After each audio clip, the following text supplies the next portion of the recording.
And we're back with our world lead. As if it needs to be said, Saturday was the deadliest day for Jews in the world since the Holocaust. Since then. And at least 1,000 people have been killed in the Hamas attacks, mostly civilian. Among them, 14 Americans as of now. The U.S. State Department says it is in contact with many Americans still stuck in Israel and wanting to get out. Democratic Congresswoman Elissa Slotkin of Michigan is with me. She's on the Armed Services Committee, and she used to be a Middle East analyst in the CIA. Thanks so much for being here. Your office has gotten calls and texts about Americans trying to get out of Israel, trying to get out of Palestinian territories. I don't know if you saw earlier, but we were talking to a Palestinian-American woman in Gaza trying to desperately get out. So far, the American government has not particularly been helpful. There really isn't a way to get out of Gaza. What are you hearing from your constituents, and how concerned are you about their safety?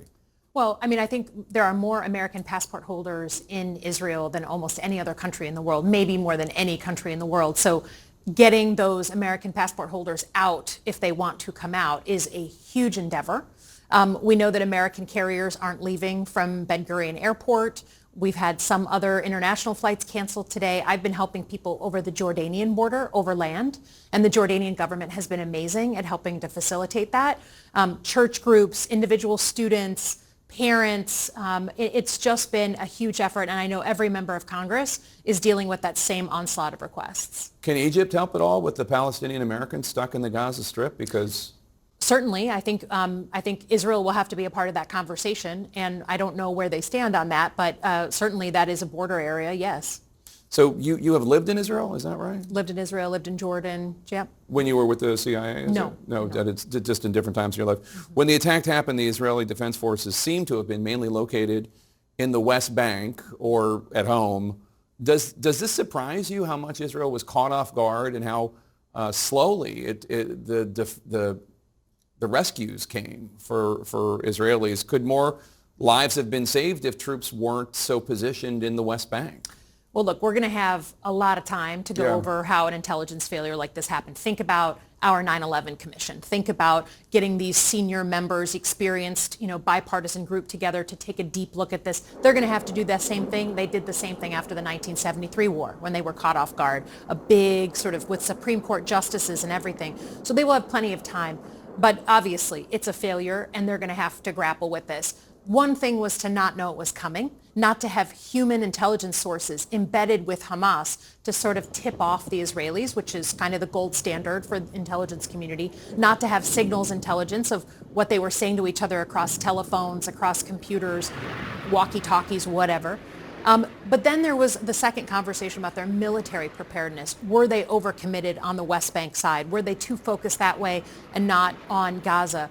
All of those things are going to have to be... and why they were there also. And why, right? Protecting the settlers who were... I think that's going to be a very serious question for the Israeli government. But there's going to be plenty of time for that. I think right now, people are still in shock. People are still finding out today, including members of my own staff, if they have friends and loved ones and cousins who are missing, who are injured. And so I think that the time will come for that. And it will be a serious, groundbreaking thing for the Israeli government to deal with that. So you have a Democratic colleague from Michigan, Congresswoman Rashida Tlaib. She's the first Palestinian-American woman to ever serve in Congress. And she released a statement that said, quote, "I grieve the Palestinian and Israeli lives lost. The path to peace must include lifting the blockade, ending the occupation, and dismantling the apartheid system that creates the suffocating, dehumanizing conditions that can lead to resistance. As long as our country provides billions in unconditional funding to support the apartheid government, this heartbreaking cycle of violence will continue." What was your reaction when you read Congresswoman Tlaib's statement? Well, first of all, I handle my issues with other members of Congress privately, right? I have lots of private conversations. But I think for me, it shouldn't be hard to condemn terrorists and terrorism, right? And that doesn't mean you don't have beef with the Israeli government, right? Lots of people, we saw a fifth of the Israeli population had beef with the Israeli government. But it should be easy, especially with the details coming out, to condemn terrorism and terrorists. And Hamas is a terrorist organization. They do not represent all Palestinians. We shouldn't connect those two. So to me, I think that was the hardest part, not just about that statement, but a number of statements that have come out from organizations and individuals. I don't question whether someone has the right to be angry at the Israeli government. I question their inability to condemn grievous violence. And that's what I think has been difficult.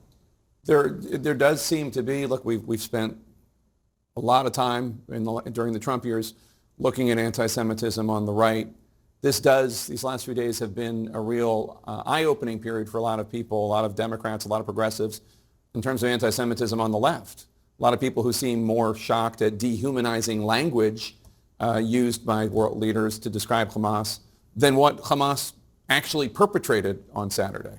Yeah, I mean, look, anti-Semitism should be stamped out wherever it is, on the right or on the left. And we shouldn't look more glowingly on it if it comes from our side, right? So Republicans need to strongly condemn the grievous anti-Semitism that I've seen on their side, and we need to absolutely go after anti-Semitism on the left. And that it should just be a standard thing and not a political thing, whether you condemn it or not. Democratic Congresswoman Elissa Slotkin, thank you so much. For days now, we've heard how Hamas stormed into that music festival Saturday and killed hundreds of people, raping people as well, raping women. My next guest was there.